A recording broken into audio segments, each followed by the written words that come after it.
শুরুটা এবং বর্তমান অবস্থা শুরু থেকে। আসলে আমার রাজনীতি শুরু হয় শহীদ প্রেসিডেন্ট জিয়াউর রহমান যখন পায়ে হেঁটে, তখন আমাদের শিলামের যে রাস্তাটা সুলতানপুর শহর সেটা ফাঁকা ছিল।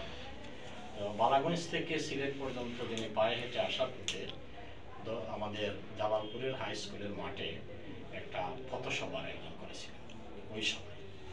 সেখান থেকে আমি ওই স্কুলের একজন সাধারণ ছাত্র হিসেবে আমার দেখার সৌভাগ্য হয়েছে। সেই প্রথম দর্শনই অনুপ্রাণিত হয়ে শহীদ জিয়ার প্রতি, এবং পরবর্তীতে যখন 1980-81 সেশনে সিলেট এমসি কলেজে যখন ভর্তি হই, তখন থেকে আসলে পুরোদমে জাতীয়তাবাদী ছাত্র দলের সাথে সম্পৃক্ত হই। হাঁটি হাঁটি পা পা করে সিলেট জেলা ছাত্র দলের ভাইস প্রেসিডেন্ট, এবং এইভাবে আস্তে আস্তে কলেজ কমিটি, জেলা কমিটি, এবং পরে যখন ঢাকা বিশ্ববিদ্যালয়ে ভর্তি হই ঢাকা বিশ্ববিদ্যালয় কমিটি, হল কমিটি, ডিপার্টমেন্ট কমিটি, বিভিন্ন কমিটিতে ছাত্র দলের কর্মী হিসাবে বিভিন্ন পজিশনে আমি কাজ করি।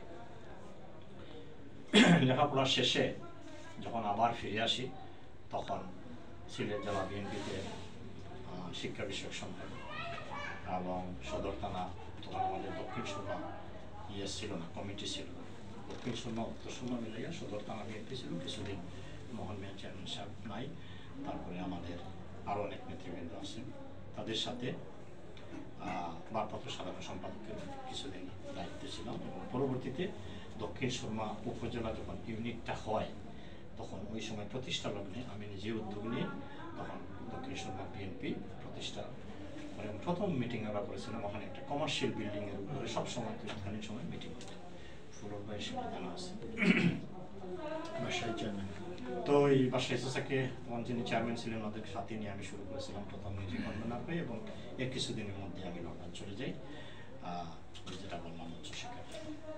তো লন্ডনে যাওয়ার পরে ওখানে 2008 সালে ওখানে গিয়েও আবার রাজনীতিটা আমার থেমে যায় নাই। বিএনপির রাজনীতির সাথে, ওখানকার রাজনীতির সাথে নিজেকে সম্পৃক্ত করে আমি কন্টিনিউ করি। 2008 সালে যখন 1/11-এর পরে আমাদের প্রিয় নেতা জনাব তারেক রহমান সাহেব 9 মাস যে কারাবরণ করে নির্যাতিত হয়ে পরে দেশের সর্বোচ্চ আদালত থেকে জামিনে মুক্ত হয়ে যখন লন্ডনে গেলেন, তখন গেটওয়ে এয়ারপোর্ট থেকে সেপ্টেম্বর মাসের প্রথম সপ্তাহে আমি সেদিন এয়ারপোর্টে ছিলাম অন্যান্য নেতাদের সাথে, এবং তাকে রিসিভ করি। 2009 সালে ওখানে যুক্তরাজ্য বিএনপির একটি কমিটি হয়, কনভেনিং কমিটি, 21 সদস্য বিশিষ্ট। আমাকে সেখানে দায়িত্ব দেওয়া হয় সদস্য হিসেবে।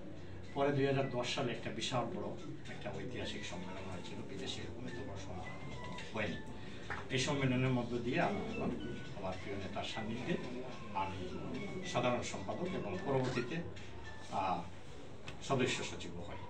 এরপরে 2016 সালে আমার প্রিয় নেতা জনাব তারেক রহমান সাহেব আমাকে, তিনি মানবাধিকার বিষয়ক আন্তর্জাতিক পরিমণ্ডলে দেশের জন্য দলের তখন করুণ পরিস্থিতি বিরাজ করছে দেশে, কন্টিনিউ যখন দেশে গুম হত্যা, রাহাজানি, গ্রস হিউম্যান রাইট ভায়োলেশন যখন হচ্ছিল সারা দেশে, সেই সময় তিনি মানবাধিকার বিষয়ক উপদেষ্টা নিয়োগ করে আমাকে বিশ্বব্যাপী কাজ করার সুযোগ তৈরি করে দেন।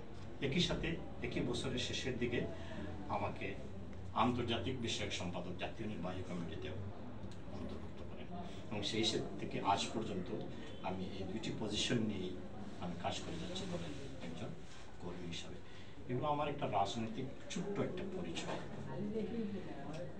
সেই 79 থেকে আজকে 2024 সালের ডিসেম্বর মাস, আমি কখনো ভাবি বিএনপির একজন কর্মী হিসাবে আমার যাত্রা, আমার কর্মকাণ্ড কখনো থেমে যায়। কোনো বাধা আমাকে থামাইতে পারেনি, পারিবারিক বাধা, সামাজিক বাধা, বিদেশে যাওয়া, দেশে থাকা, প্রফেশন, কোনো কিছু আমাকে থামিয়ে রাখতে পারেনি, দমিয়ে রাখতে পারেনি। আমি আমার কাজ করে যাচ্ছি আল্লাহর রহমতে, আপনাদের দোয়ায়।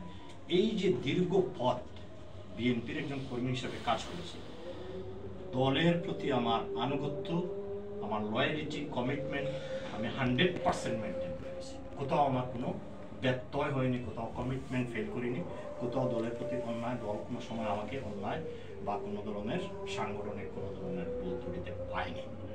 আল্লাহর রহমতে আমি অত্যন্ত নিষ্ঠার সাথে কাজ করে যাচ্ছি, কখনো সামনে, কখনো প্রত্যক্ষ, কখনো পরোক্ষ, কখনো পদ, কখনো পদহীন। কাজ করে যাচ্ছি। যাই হোক, আজকে আপনাদেরকে এত কিছু শোনানো